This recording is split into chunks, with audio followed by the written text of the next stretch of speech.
today's project is working on the choke on this thing, because this engine, being a Briggs Stratton 575EX engine, has a ready start, as depicted there, automatic choke, which is rubbish, frankly. And what I'm going to do is I'm going to put on a manual choke instead, using a generic off eBay throttle cable. So let me just get the bits and pieces off so you can actually see what I'm talking about. So right here we have the thermostatic control thing, which I think since the last time I found it apart is feeling a bit graunchy. So we've got the linkage which goes down to the choke down here, which is what I'm going to be taking over manually. So I need to basically pull this linkage off, strap my replacement cable on somewhere, and attach it onto here. So yeah, but the problem is sometimes these things get stuck, so they might get about here and then they'll stop opening any further, so your engine's running basically on partial choke, or they can get stuck full choke so they never run right, or if you're really lucky they'll fully open and they'll get stuck, so you can never start the bloody thing up. So yeah, ready start my arse. Part 1. Remove the stupid linkage.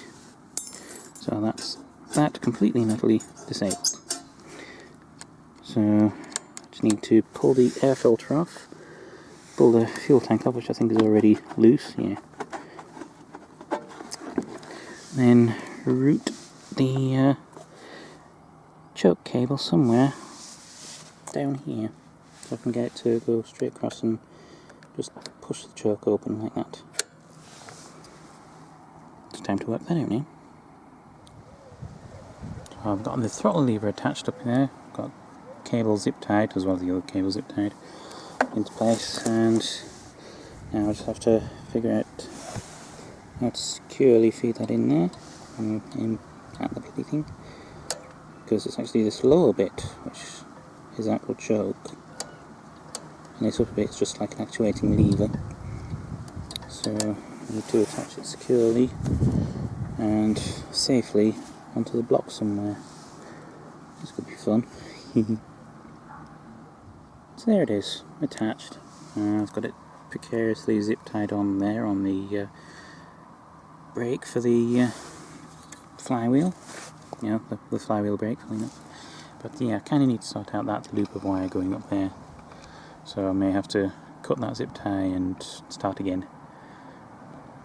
Consider I'm not actually using that side for the pull starter, I think I might just, you know, zip tie it on that side. Because, yeah, no, I could have the thing hooked up on there, but it always falls out, so, yeah. But, yeah, shotgun operation now, I suppose. So, zoom in. So, that's the choke off. Choke fully on. So, sweet, that'll do the job.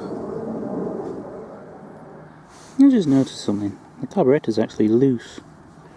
I guess it's held on by the air filter box. So when you screw your bolts into there, it locks onto the air filter box, and then you bolt the air filter box onto here and it just holds it in with pressure. What a bunch of cheapskates. I suppose I should look inside of the carburetor to make sure it's nice and clean, but yeah, I'll do that next year. Just check that it's not being fouled now that I've put the fuel tank and the airbox back on. Here, that's working fine. Yeah, there's somebody on a brap being a twat. So I'm putting the pull start assembly back on. I've noticed that there is a foul here, so I think I'm just going to nibble a bit of plastic out from around here just to let the thing settle down without catching on the cable. Yeah, nibbling complete. Just took out a bit of a triangular shape just to allow it to sit straight, because I tried just going straight up, but it was kind of nudging the whole thing over so the bolt holes wouldn't line up. But now Sits perfectly. Perfect. Now, if only it was one of them primable models, because there are actually a version of this engine and well, technically not the engine, it's just, the carburetor setup. They actually have a primable, like, there. And I've seen a few on eBay going for dirt cheap, but it's like, £6 for a choke cable, or a whole engine of broken bits and pieces just for that bit. Yeah, no, I went for the choke cable. Anyway, time to button her up and try her out. So, let's give this a try. Choke on. Dead man's handle on. Camera precariously held in my other hand. Now normally, this will take a couple of tries.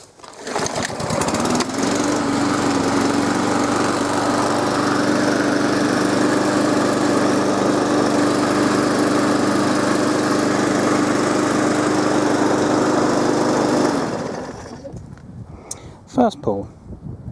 Beat that bloody Briggs Stratton with your ReadyStart bullshit. All to do with that Californian EPA code, which we don't follow. Choke cables. They work great. So if you've got a Briggs Stratton with an automatic choke, you can do this modification as well. And good luck with it. Got my camera attached to the nose handlebar now. And I'm actually amazed at how easy this thing is to start now, because the EPA over in the US, they mandate that small engines all have to come with automatic chokes now.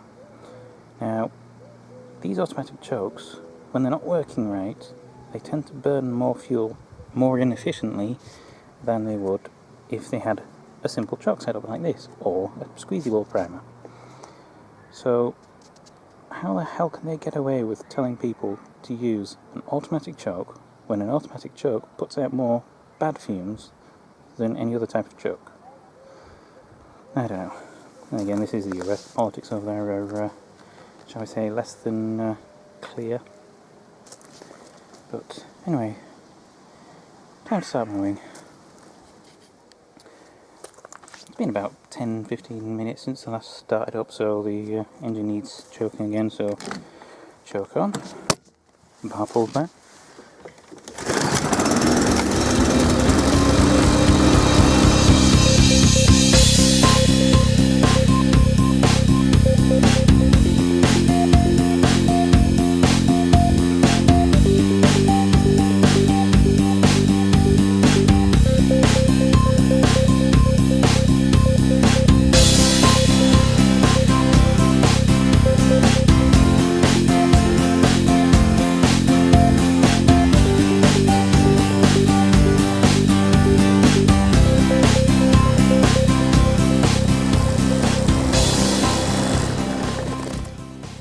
I just hate it when people's animals crap on your lawn.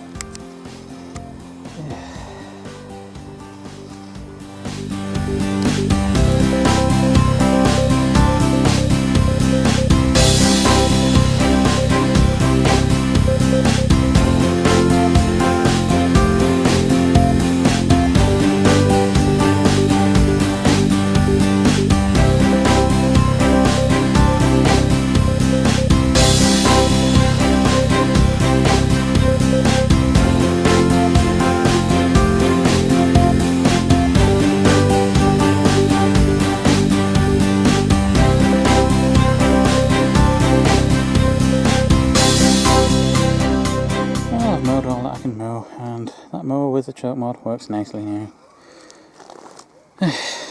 So, got the main lawn done, got the stupid side bit over there done by the houses, and I got a completely soaked leg because by the houses is just covered in sopping wet grass. So I'm just going to sit here for a bit. Yeah, that's later. And then I'm going to start streaming with the Ryobi. Oh, it's warm today. Whew.